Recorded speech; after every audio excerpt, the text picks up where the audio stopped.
Welcome, everyone, to the latest webinar within Columbia Business School's Leading Through Crisis series. I am Matthew Quint, the director of the school's Center on Global Brand Leadership, whose mission is to create, gather, and share knowledge on what it takes to build and maintain a strong brand. Today's webinar has a brand focus, and we'll focus on the business of aesthetics, what it is, why it matters, and why it matters now more than ever. We are pleased to host Pauline Brown, Executive in Residence at Columbia Business School, author of Aesthetic Intelligence, How to Boost It and Use It in Business and Beyond, which was published in November 2019. The book was developed based on a course on this topic that she taught at Harvard Business School. She's a former chair of North America at LVMH, and through a distinguished career has also held leadership roles at the Carlyle Group, Estée Lauder, Avon, and Bain & Company. Conducting this fireside chat with Pauline is Bernd Schmitt, the Robert D. Calkins Professor of International Business at Columbia Business School. He is the founding and current faculty director at the Center on Global Brand Leadership. He has authored numerous books, including Experiential Marketing, Customer Experience Management, Big Think Strategy, and Happy Customers Everywhere. But his very first book, which came out in 1997 and was co-written with Alex Simonson, was Marketing Aesthetics, the Strategic Management of Brand's Identity Image. So we have two real experts on this topic here. I will act as the facilitator during the rest of the event, helping with the Q&A. So please remember to use the Q&A feature on the Zoom, the bottom bar of the webinar feature. And throughout the course of the event, please ask your questions as they pop up, and Bernd will turn to me periodically throughout the webinar to ask some of your questions. And we have some topical themes, so I may hold back a certain question that I know we're going to get to thematically later. Without further ado, let me pass things off to Bernd, who will begin the discussion on how the flow of the webinar will go. Thank you, everyone. Thanks very much, Matt. Yeah, we'll basically touch on 5 topics. One is aesthetics and aesthetics intelligence and what it is. And then, of course, since this is a business seminar, we'll turn immediately to the business of aesthetics, or the businesses of aesthetics, which businesses should use aesthetics, have used aesthetics, and so on. Then we'll turn to the issue why aesthetics is more important than ever. And we'll also put this in the context of the current situation that we are in. Afterwards, we'll look into the future with technologies, and we'll close up by talking about leadership issues. So after each one of those buckets, I will take a break and I will communicate with Matt in terms of what kind of questions you have asked us. And we will, at that point in time, take your questions. So after like 10, 15 minutes of conversations with Pauline. Well, Pauline, you wrote this book, Aesthetics Intelligence. So, as a professor, I first have to ask you about definitions. So what do you mean by aesthetics? Yeah, well, as a wordsmith, I also take those definitions very seriously. I was an English major undergraduate, and I picked the word aesthetics, which I think most people don't fully appreciate is not just about beauty and not just about visual elegance. It is a word that is connected to the Greek term aesthetikos, which is about the senses, the human senses. And aesthetic experience is something that delights and lifts the senses. And so I wanted this to be really about sort of the humanity of business, the ability for different products and services to lift the human spirit. Aesthetic intelligence, which is it's a bit of a departure from just being an experience being aesthetic, is the ability that some people have, that most people could have, to create and maintain and support aesthetic experiences. It's essentially taste. It's not about artistry. It's not about craftsmanship. It's about the ability to discern what looks and feels good to you. And then how do you actually deliver on it, whether it's for your business or for your home or for your own presentation? Right. It's interesting that you're using the term aesthetics actually very, very similarly to how I used it in this book that Matt just mentioned, that I wrote in 1997, talking about marketing aesthetics, so aesthetics in marketing. And we also, I and my co-author also define it as sort of sensory experiences. And you also mentioned the humanities. I mean, the term aesthetics has a long history in the humanities, going back all the way to the Greeks.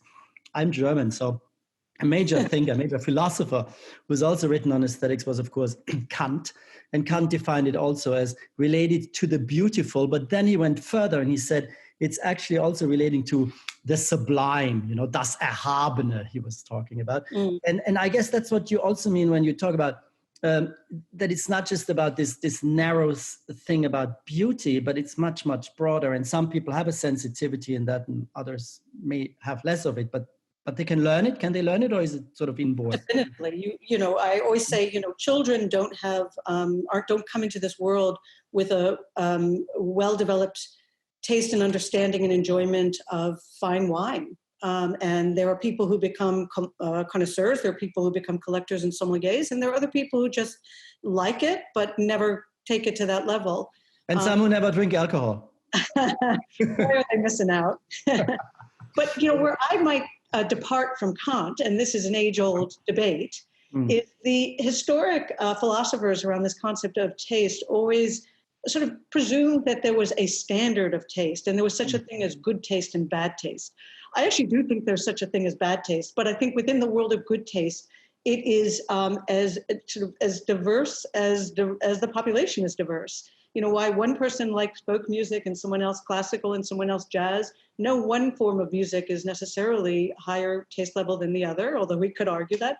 But it's about the enjoyment. It's about taking whatever your particular area of focus, whether it's color palettes that you enjoy or textures that you enjoy, and just continuing to bring it to a higher level and surround yourself in your products. So almost like some sort of competence that you learn. Is that the idea? I think it's a competence. I think you started by saying it's a sensitivity. I always say, and in the book, the second half of the book, I actually do go into some basic steps that one can go through to develop their taste level. The first step is just very simply attunement. If you are not highly attuned to your environment and all the stimuli that we're faced with day in and day out, it will be hard to progress much from there. Right. You don't want to be so highly attuned that you can't block it off when need be. I mean, if you're walking past a construction site and the jackhammers are, close to your ear, you're better off being able to block it now and then. But when you need to be able to turn it on, there are some people who are much more facile than others. It doesn't stop, though, with sensitivity. From there, I would say it's very much dependent on your ability to articulate what feels good. I use the example in business, which I know we're going to get to, of Steve Jobs, who had a lot of deficiencies, smart man, but I don't think he would have been, from an IQ standpoint, on par with Bill Gates. And socially and emotionally intelligent, probably lower than the average person on the planet, and didn't even care. But the one thing he had that was extraordinary was an ability to articulate what felt good to him in terms of silhouettes and colors and textures and, how product and experiences should come together that matched his taste level. And in so doing, he was able to mobilize thousands and thousands of people who had a craft and a capability that he never had in terms of execution. Yeah, so, and I see, but I'm sure our viewers are very much interested in this idea of how to become more sensitive to it. And you gave us some examples already, but can you give us a couple of tricks on, let's say I feel right now I'm not that attuned into aesthetics. I don't have this sensibility, this sensitivity. So what do I do? Yeah. Well, the first thing, we often have a much higher level when we're children. And then as we go through life and we're reinforced for great problem solving and analytic skills, the school system is very much about a certain intellectual mastery. We get further and further removed from our sensations and from our emotions. And what distinguishes somebody who doesn't, who holds on to that, is often their ability to connect how different things feel and then what their emotional triggers are as a result. So it's really about retraining your brain in some ways to go back to where you started. I mean, kids are so pure, when they like a certain blanket and they take it with them everywhere. And some of it's an emotional connection and some of it is just so cozy. And so I always say, find that inner child in you, and then we'll start to build from there. The inner child wouldn't be able to articulate the fine wine, for example, or the difference between, the purest of cashmeres and maybe a rougher wool, but they'd feel it. They'd certainly feel the difference, and that's the start. That's very, very interesting and fascinating. And we've sort of started out with this idea of aesthetics is much broader than just the beauty. You also said that sort of sociocultural sensitivity is also very, very important, right? But This gets me to one last question, and then I think we should take some questions from our audience. But my last point is, isn't all of this very, very subjective, okay? Or is there also something objective to aesthetics? And I'm asking this question because if you think about business, we always have KPIs, key performance indicators. We need to measure things, this sort of analytical mentality pervades business. So if this is subjective, how can we make it more objective? Or should that be the goal? My point of view is that the objective comes in when you're evaluating and trying to understand why things worked or whether they worked. But the operative letters there are the ED, the worked. It is not objective in the formulation. So I've never seen, for example, if I go back to the world of fashion, an exquisite haute couture line developed in a boardroom. I rarely even see it developed with any sort of creative community. It's one mind, maybe it's a partnership of two. They're trying to express something. Their forum for expressing it is through fabrics and through draping and through kind of combinations and styling. Those are the tools. And so, really what I would say is it doesn't start with an objective process. There is, though, for all creatives I've met who have achieved any level of success, especially in the business world, there is discipline. So the fact that it is not objective in the process of ideation and in the process of envisioning does not mean that carrying it out doesn't take extraordinary discipline and attention to detail and a sort of command of the inputs. But the vision has to be bigger. The vision has to really come from within. And oftentimes, I'll go in a store and, as an example, and I'm intrigued by different products. It could be a food product on a shelf. It could be a blouse on a hanger. It may or may not be what I would have envisioned for myself, but it triggers something, and it triggers something that is why I buy. And we've seen in research that in all categories that inordinate amount or inordinate or disproportionate weight of why people buy one product over another has to do with how it feels, how the brand messaging feels, how the design feels, how the actual properties feel.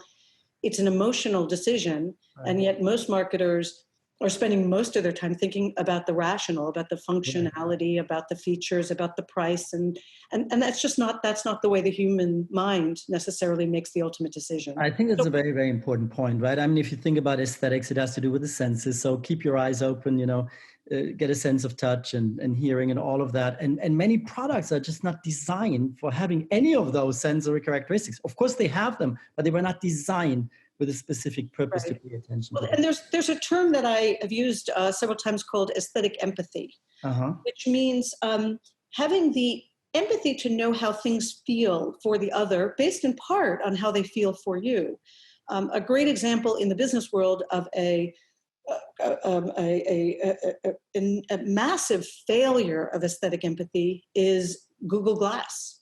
I mean, Google Glass didn't fail because it wasn't well promoted.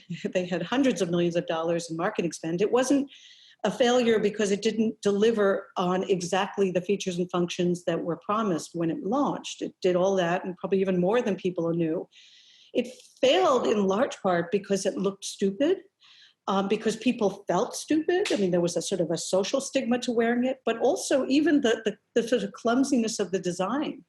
Wasn't, and I think in part that was because the people designing it were operating from an engineer's perspective and forgetting, that human component that even engineers are feeling humans too. Right. So we've talked about some business examples already, and we'll talk more about it, but I'd like to take a very, very quick break to see if we have any questions. Matt, do we have any questions from our audience?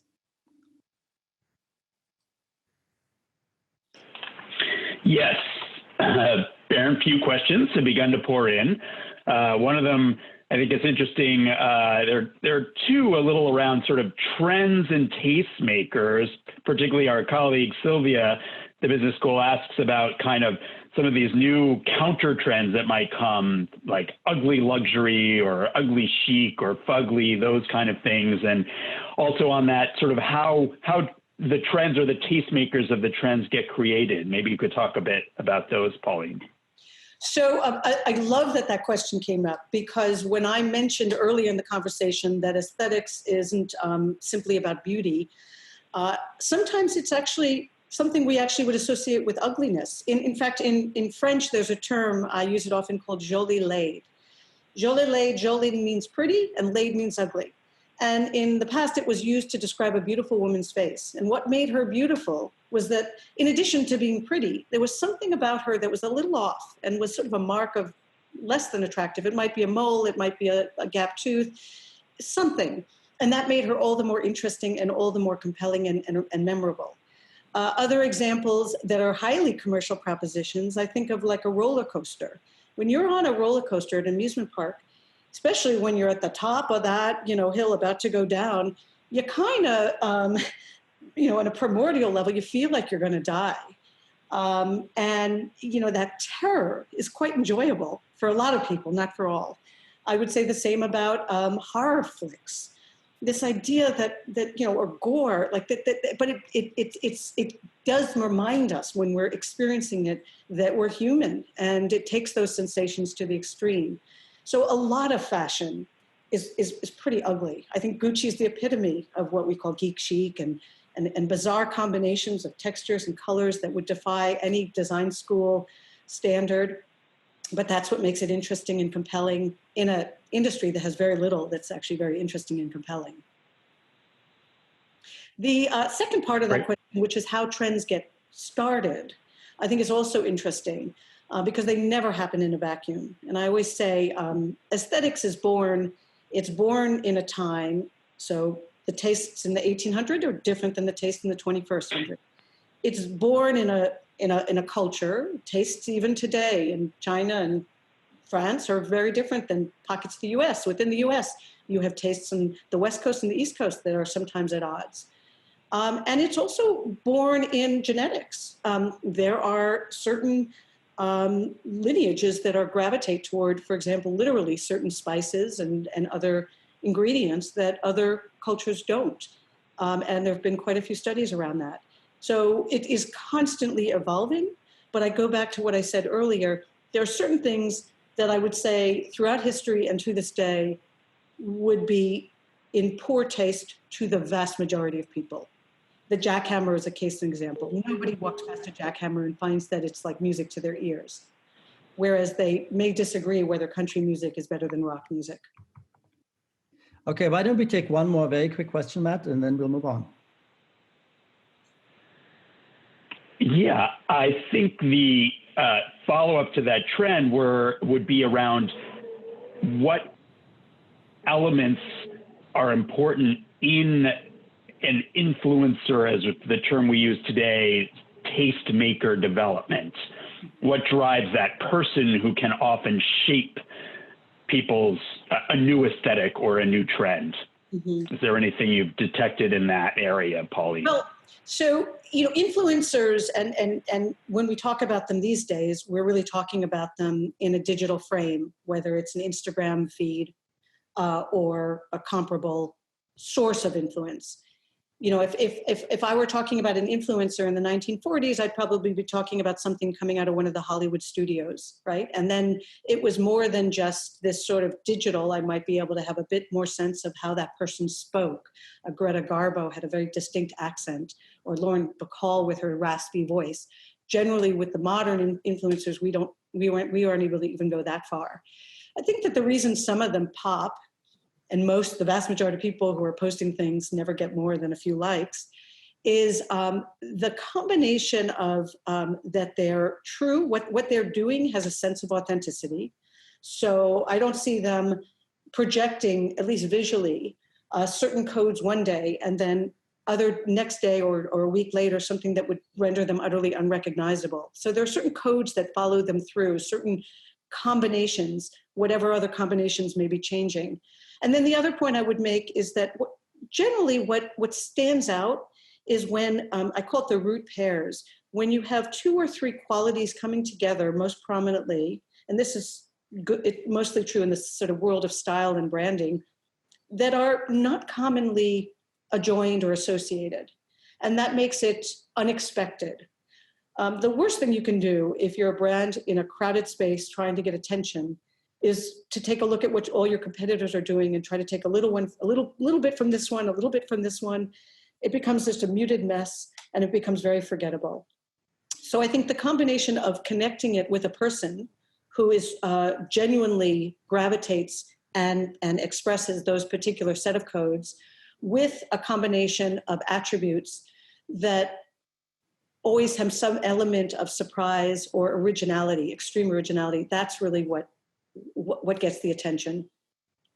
And then sustaining that is a whole different thing, because oftentimes when something gets attention and it goes from 0 to 1 million views, you can lose 1 million views very quickly the next week if you don't continue to evolve from there.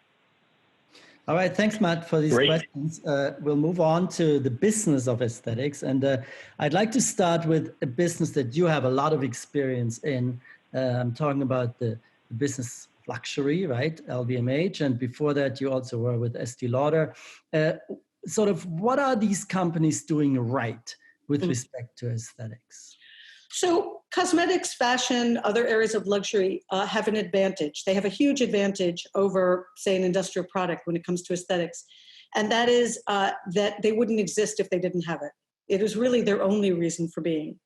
The reason that I might buy a Chanel lipstick versus a Revlon lipstick is not because one makes my lips a little bit redder than the others. In fact, the dye is indistinguishable. The wax is pretty much indistinguishable.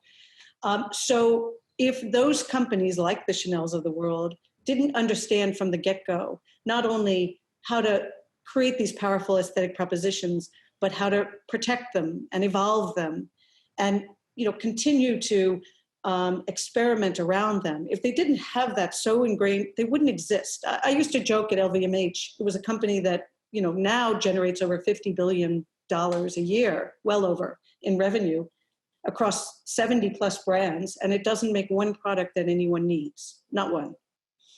So clearly they're doing things right because their survival and their leadership depends on it.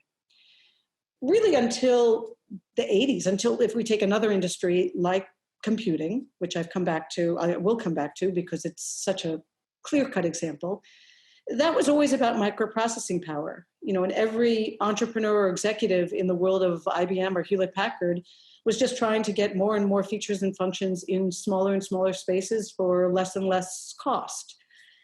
And that worked quite well for a few decades. In the case of food production, it worked well, throughout the industrial era, really for arguably 100 years. But it doesn't work well because you've taken all the efficiencies out, and now any advantage you have on, say, microprocessing power is a marginal advantage.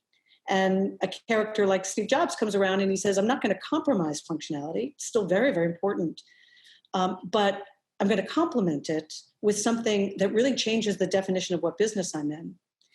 And so going back to your question, Estée Lauder and LVMH, they had to have it from the beginning. And they were in businesses that attracted people who already had a higher sort of aesthetic awareness or attraction to begin with. If I go into the automotive industry, the vast majority of people who went to Detroit in decades past, they didn't go there because of the artistry. They went there because of the mechanics. They went there because of, the industrial dominance, whatever their value systems were. And so now, basically, what you're basically saying is that LVMH and Estée Lauder, they're in the business of aesthetics. They right? are. They started. They have a big head start. Got it. And but so what can other companies learn from them that are not in the business of aesthetics? And what role should aesthetics play? Should it be sort of peripheral and add-on, or should it become a more central role? How do you Well, see the first thing, so it doesn't happen in a vacuum. And I do think that it requires over time a cultural shift, but it has to start with the top. One thing that drives me crazy is I've sat in the room with executives, CEOs, and direct reports to CEOs who actually buy into the logic that this is important. They see the difference between companies that do it well and the margins that they command or the market share that they get and the ones that don't. And so they committed to it, but committed means they want to hire a more talented art director. And they want to maybe increase the budget of the art department or the creative department or bring in a new ad agency. And I would say, if a company were struggling financially or had a supply chain issue, you wouldn't just say, let me bring in another operational consultancy and fix it, and then let me focus on the things that count. The CEO, if that were central to their business, would co-own that issue. CEOs do co-own all areas, operation and finance and technology in this day and age. And somehow they're able, or they give themselves permission to completely offload all decisions around taste and feel and expression and the sort of the softer side of the business, which may be actually the harder side to do well. So step number one, I think CEOs have to do more than be willing to allocate resources. Mm-hmm.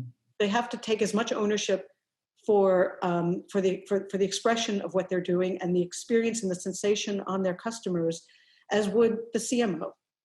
So you really see a role of aesthetics in lots of different companies, and it's really more up to the management and the leadership to capture that opportunity. It is.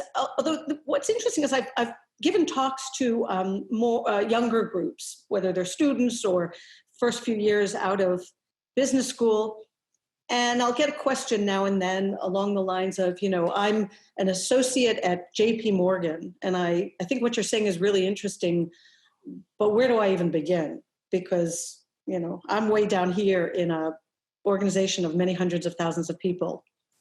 And I say, nobody's off the hook here, because even if you have 2 people on your team, you have space to express what's important to you.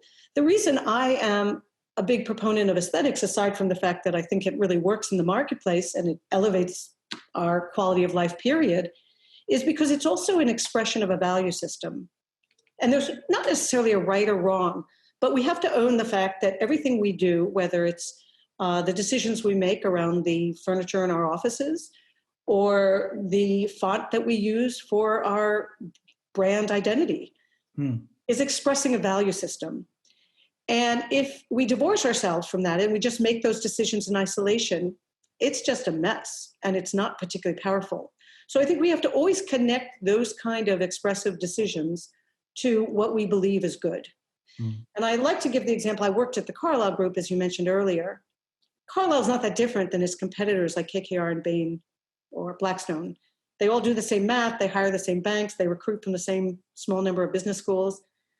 But what is incredibly different, if I took you into the offices of the founders, Henry Kravis, David Rubenstein, Schwartzman, any of them, you would see a very different set of beliefs as evidenced through the decisions made around their space and how that makes other people feel and what is important to them.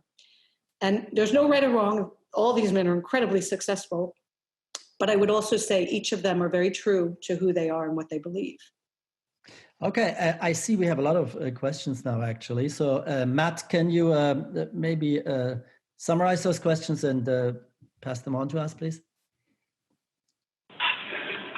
Absolutely. I'd say one of the first ones that might be appropriate, particularly appropriate for you, Pauline, given that you have been in the boardroom, is any lessons for how aesthetics could be useful for creating empathy in the boardroom around all the stakeholders that a company and a brand serve? Yeah, great question. Well, so I was on the board of a public company that had about 70 restaurant chains, high-end steakhouses. And thank God I'm not on that board today, by the way. It's not a good business to be in, but back in the day, it actually was a great business. And we didn't start a board meeting without 2 things happening that really brought us closer to that moment of truth, which is why anyone goes to a high-end steakhouse. We would hold the meeting in different cities, usually where there might have been the newest launch, so that we could sort of experience it firsthand. And when we're having conversations, we weren't having them in a vacuum as to why we invested in a particular design or a particular real estate. And we'd often also, at least once or twice a year, have the head chef and beverage director come out and talk to us about the menu design and what was coming down the pipeline, and actually serve meals for us. And that was part of the board meeting. Now, outside looking in, it could have seemed incredibly indulgent, even down to the pairing of, which wines they would recommend serving with, which new cuts of steak or pork loin or whatever the next menu was going to consist of. But if we didn't have developed that empathy ourselves, I don't think we would be serving our shareholders well. There's no reason anyone goes to a steakhouse. You don't need it for nourishment. And you certainly don't need to go to the bar for nourishment, right? You go for experience. And I think that, the board should, in addition to talking about acquisitions, about strategic shifts, about investments, about bonuses, about all the things that get covered in the course of a typical board meeting, they should also be exposed and should have a voice and a position on what it is that consumer is actually responding to and what's working and what's not, and being able to connect some dots. It was part of my own judgment as well, to understand the business. That's great. I think we've had a few questions that are really, I think, teasing at maybe some broader examples within business that you could give within Apple. Very known, you mentioned Jobs already, you've talked about it from a hardware standpoint, but deeper into the sort of services sector, tech sector, and even questions on NGO, non-governmental organizations. Where do you see sort of aesthetics playing a role in the non-product category areas? Interesting.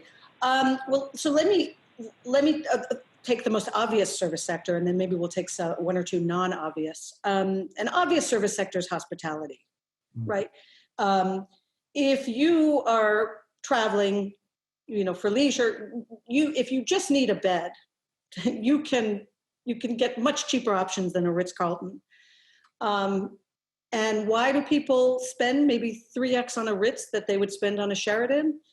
Well, it's not necessarily, do I think that they're going to sleep that much better for that night? Do I think it's just, that somebody greeted me with a smile when I came in? It is no one thing. In service, it's a cumulative effect of a lot of small things. And some of those things, by the way, are not aesthetic. So if the aesthetics of a hotel is amazing, food is great, the design is great, maybe the acoustics is great, meaning it's not noisy, I can't hear the street, but they're rude to me when I check in, or they charge me for things that I didn't, think were fair or were expected. I mean, there are all sorts of reasons that somebody will be satisfied or dissatisfied with a service. And I do want to say, by no means am I suggesting that, if you're a law firm, that you somehow should change the service quality in order to invest in aesthetics. I go back to, this is a layering on top of. But let's talk about the example, which is not obvious, of a law firm.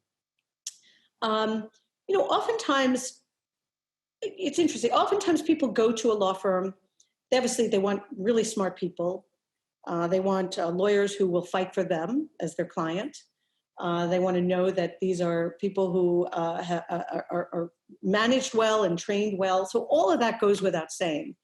But do I really think if I go to Skadden Arps or Debevoise and Plimpton that I'm getting people who on average have a higher IQ at one versus the other? Of course not. They're very smart people at all these firms. And I do think, though, we live in a world where so many people have been taught that to be professional is to be impersonal, and to sort of somehow have a shield from who you are versus what you do. Certainly that was the standard and the expectation when I entered the business world. And then I kind of came to the conclusion at some point, and it was obviously helped by the fact that I was in industries that are so creatively driven, that there's really only one thing in the world that I do better than anyone else, and it's just be me, and to be me at my best. And the more I can bring me into it, that's the source of a relationship. Because why I picked Debevoise or Skadden, in addition to the quality of their service, is really my relationship and my trust and my affiliation and my connection with those 1 or 3 or 7 people who are serving me on the legal team. And that's something, some of that comes through, because the first time I'm going to meet somebody, I'm not going to necessarily know, if we would be lifelong friends or if this is somebody I like. Everyone's polite in the beginning. But there are cues that you have. And these cues do come in all sorts of forms, including sensorial. And that is where I would say, going back to the less obvious examples, where giving people permission to express who they are above and beyond their talents, their objective talents, even encouraging it, and also showcasing it in a way that when you're recruiting, if I walk into an office and it doesn't make me feel good, whether it's because the design isn't to my liking or I feel that there's somehow disconnect between how I would like to express myself and how the senior most people at that firm are expressing themselves, I should pay attention to that, because I won't be at my best joining that firm. And the firm won't be at its best hiring me to play a role that isn't true to me and my expression. So I do encourage, especially younger people, if they can't affect the culture, to listen to it and to make decisions based on what they see. Okay, great. Thanks very much, Matt. And we'll have another round of questions in a moment. But I'd like to turn to our current world and the world that we are in right now, a world of enormous change, and some people call it crisis and all of that. Does aesthetics have any relevance in our world right now, or where do you see connection points to sort of the current immense changes we are facing? Yeah. I love that question, and I also love that someone had brought up an NGO earlier, because I do want to connect aesthetics not just to business, but also to sort of social movements. And, and I've been watching with some awe Black Lives Matter. And Black Lives Matter, has a very strong set of codes, more in this iteration than I think in the earlier one, for various reasons. And I think I compare that to say Me Too. Me Too is the Me Too hashtag and the Me Too movement, very, very powerful, obviously had an extraordinary effect on our culture and even on, behaviors in a way that so many other, social equity movements in years prior didn't have. Me Too didn't have, interestingly, the powerful codes that I think Black Lives Matters. So let me use another example that now we can even look back on history, because we're living through this other stuff real time. The HIV/AIDS movement, the HIV and breast cancer awareness, something as small but forever ownable and symbolic as the pink ribbon from the breast cancer movement.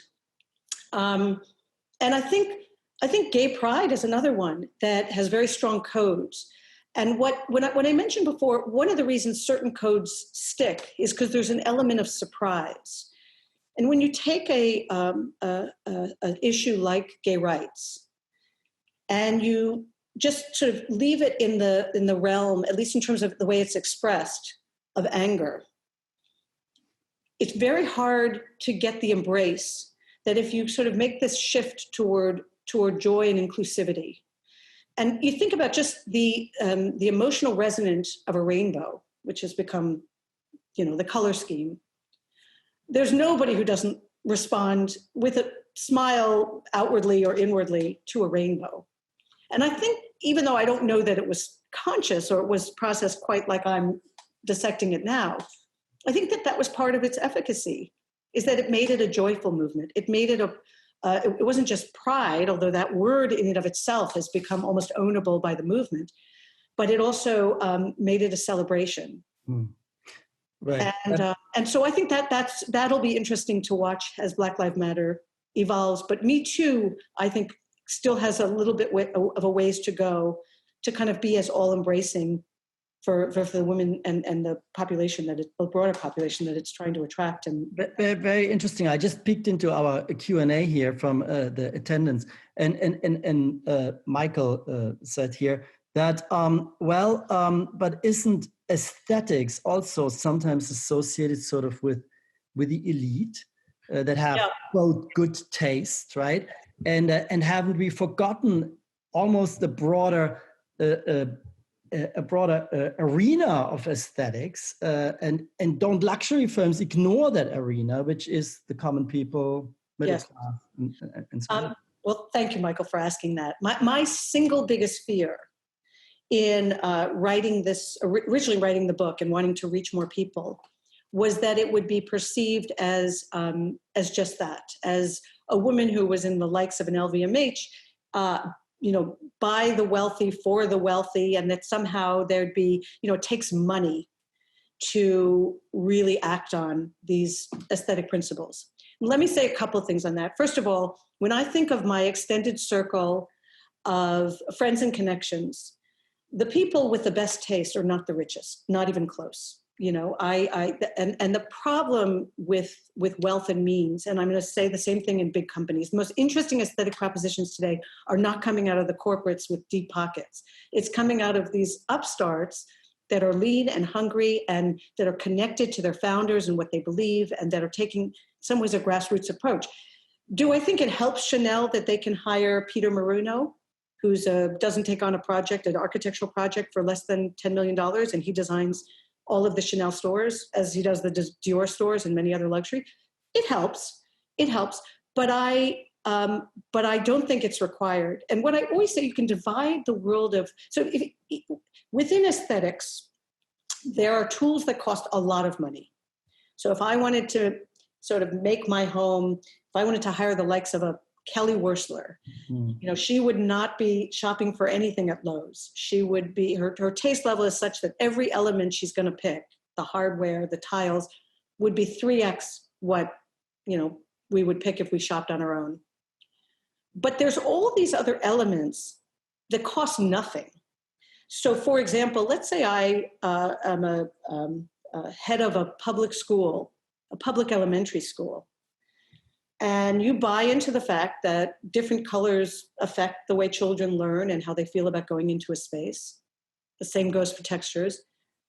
It doesn't take me more money to use this palette these colors of paint versus these colors. I'm going to paint the wall no matter what.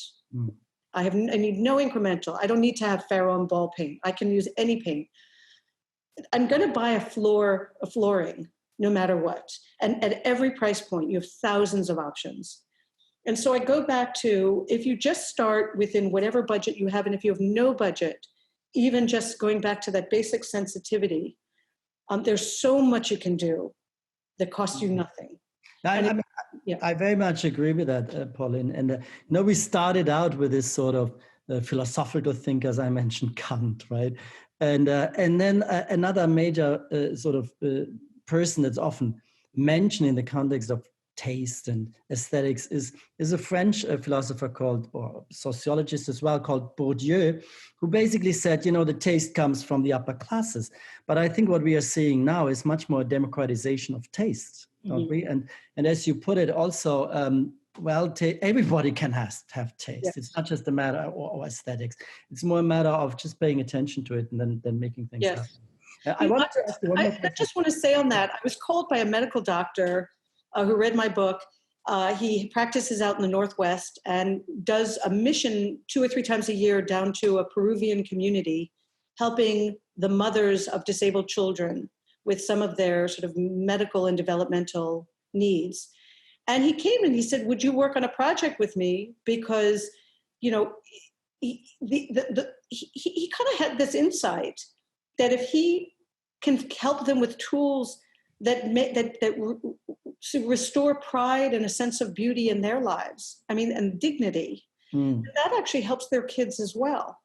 And you go into, I took a trip to Haiti some years ago, and I was so struck that people who have such modest means still took so much care in, looking clean and fresh, and and having little touches, beads in the hair, or other decorative touches. This is not for the wealthy.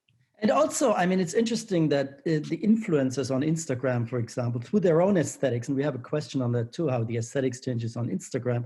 Mm. But I mean, what is interesting is that it influences the luxury firms nowadays, right? Yes, that's true. Street fashion, more than ever, street fashion as it's called, right, influences the high-end fashion. That's true. I wanted to get to one more point, talking about our sort of current situation, our current world. We are here because of the coronavirus. Here, I mean, doing this Zoom seminar, right?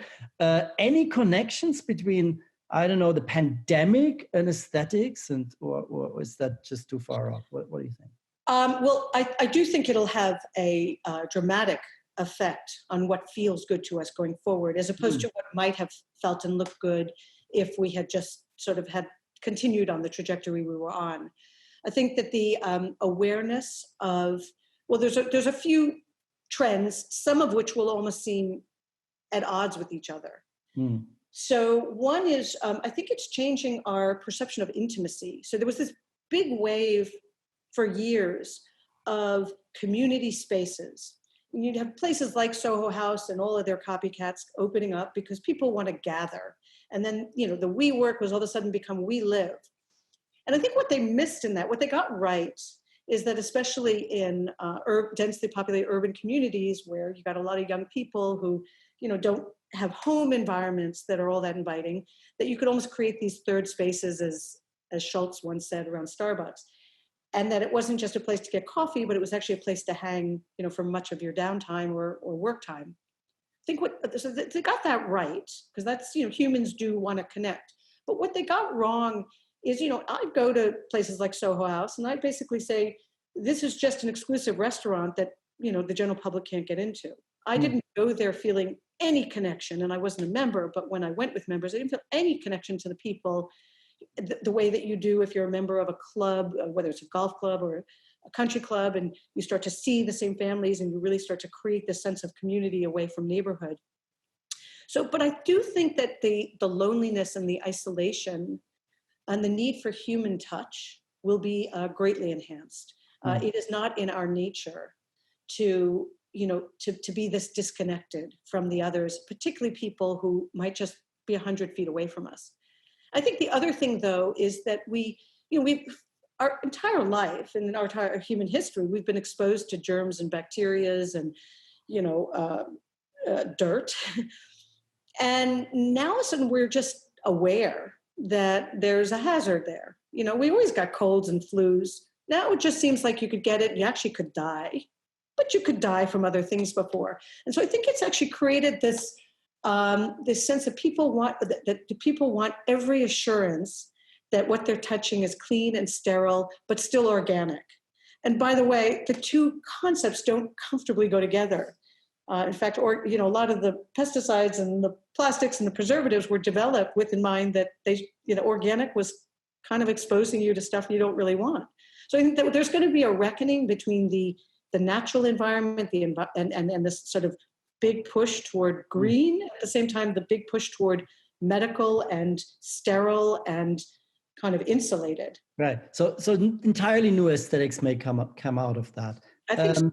So we have another 10 minutes, and I'd like to turn the conversation towards technology and new radical technologies. We've already touched on social media and so on. But, in the future world, we'll have AR, VR, augmented reality, virtual reality. We'll have AI. The other AI. I know you call your aesthetics intelligence the other AI, but now we are talking about AI in the sense of artificial intelligence. We have robots, maybe in retail spaces.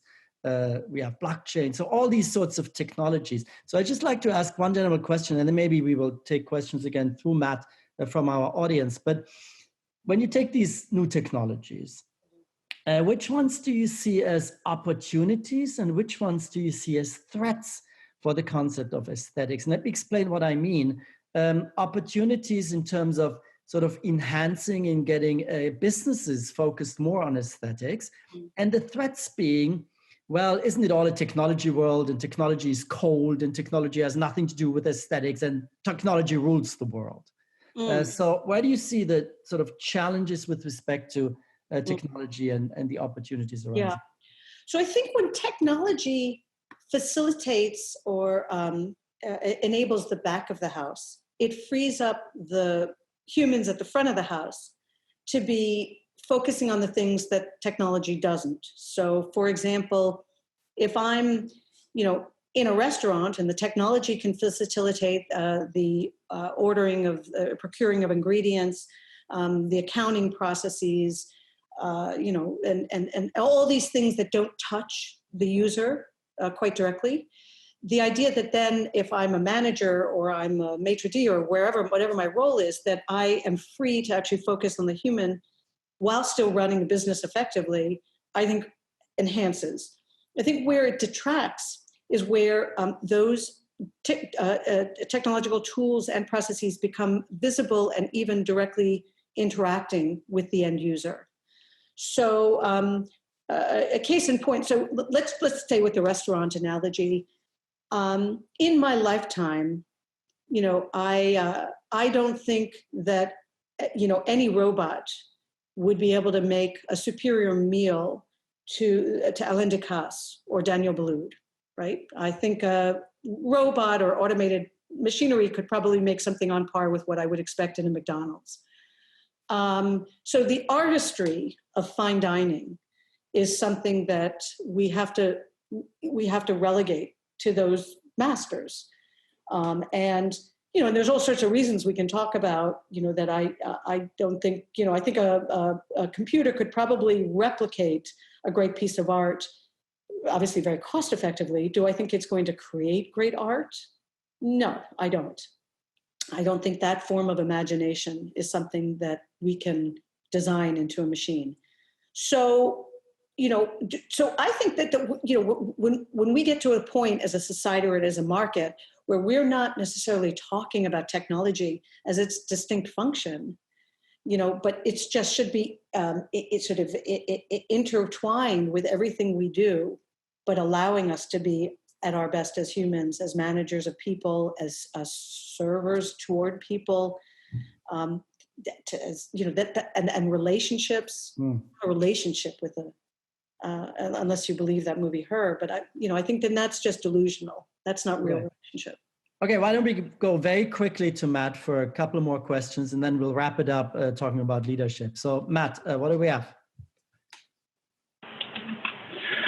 Yeah, actually, I was going to jump right on that, Bernd, to get to this last section, because there are a few questions on that. We might not have time at the very end. So yeah, I think there were thoughts in the group in a couple of cases on, tips on developing aesthetic intelligence. You mentioned a little bit at the beginning with just being aware, but maybe there's a couple more you can give, Pauline. And then on that, how do you then help a leader, or how do you think a leader can then use that as a guide to be a good team leader? Mm-hmm. So tips. So I mentioned before that there's a few stages to develop your own AI. The first, just being attuned and getting back in your body. And that, unfortunately, requires you to be attuned to the negative stimuli as well. Whether it's, when you sit in a chair, if you're buying a new dining table or even an office chair, not just thinking about, as my knee, the ergonomics of it, but but being much more attuned to the, how cushioned it is and how, it's affecting your back and, and the materials and so all of that. So that's step one. Step two, understanding what feels good to one person will be very different than another, as we said before. And not worrying about if you're buying it for yourself, initially, and even if you're buying it for others, initially really being able to synthesize what feels good to you and why. And I think the more you can, this power of interpretation is important. And there's a lot of little things, some of which I do talk about in the book, that you can do in the form of mood boards, in the form of sort of exercises in your daily life. Nothing you'd need to even take much time out of your normal routine to start to develop that, the combination of attunement and interpretation. Language is important. So one of my first assignments when I was teaching, and Bernd and I are going to actually be co-teaching next spring, and I like to assign students a restaurant review. And the reason I do that is not because I need necessarily access to more restaurants than I already have, but I find that one thing that business people and business students aren't taught to do with as much a power as they could is to the use of words and expressions that give the reader, in this case, if it's written form, a sense of what you want them to experience or to feel that is precise, that is highly specific, that is clear, even if they never were able to have that experience directly. And business people often, work they're working in conceptual terms. But I think that particular mental discipline of being able to put the right words such that things can be replicated and fully understood and envisioned, that's a really important skill set. The last one I call curation. So a really tasteful person often is so not because they picked the right individual ingredients or elements, but because they knew how to bring it all together. And there's a few things that can be done, simple or more deliberate, that sharpen your ability to curate in ways that feel good and have the end effect that we're looking for. So that's the question of the how. The question of how do you how do you touch other people, and how I think it starts with expressing, with giving words and acknowledging the importance. Business people often are so, especially big business people and sophisticated business people like those working in and around the Columbia Business School, they're so worried about being able to quantify because that's what we're trained to do so well. And it's important, but if you acknowledge that there's big buckets of the value proposition that really can't be quantified, and that's okay. I think that, we're fooling ourselves if we think that we have to be able to quantify everything in order to justify it. And I always say that if a company is struggling with the tension between aesthetic objectives and commercial or financial ones, that's healthy. If you're not struggling, I'd be worried. Because if you're not struggling, you're not going to get there. That tension is very, very healthy and very important. Thank you. Thank you very much. I'd like to summarize the hour with 3 very quick questions to you, Pauline. You can answer them with 1 word. Okay. Okay. And this was not planned, by the way, audience. I just looked at what we were talking about and I came up with 3 quick questions. So number 1, what's your favorite LVMH brand? Dom Perignon. What's your favorite cut of steak? Filet mignon. And where do you go for inspiration on aesthetics? Nature. Nietzsche. Very interesting. I just read a book from Kant to Nietzsche about aesthetics, actually. Yeah. Nobody does it better than the natural forces. All right. Great. I'll pass it back to Matt. Thank you very much for being part of this program. Thank you. Pauline and Bernd, thank you on our behalf, and I'm sure on behalf of the audience. There were some great notes of thanks in the Q&A coming in. Just wanted to remind everyone that we have recorded this, and within a day or 2 at most, we should have a link sent to all registered participants. It'll be a public shareable link to watch the recording again. So if you missed a bit of the beginning, you can enjoy it again on the archive. So thank you for being a part of this, and hopefully you'll be able to be more attentive to future Columbia Business School webinars and content coming from us here at the Center on Global Brand Leadership. So thank you, everyone. Have a good afternoon here on the East Coast. Thank you. Bye, Pauline. Bye, Bernd. Okay.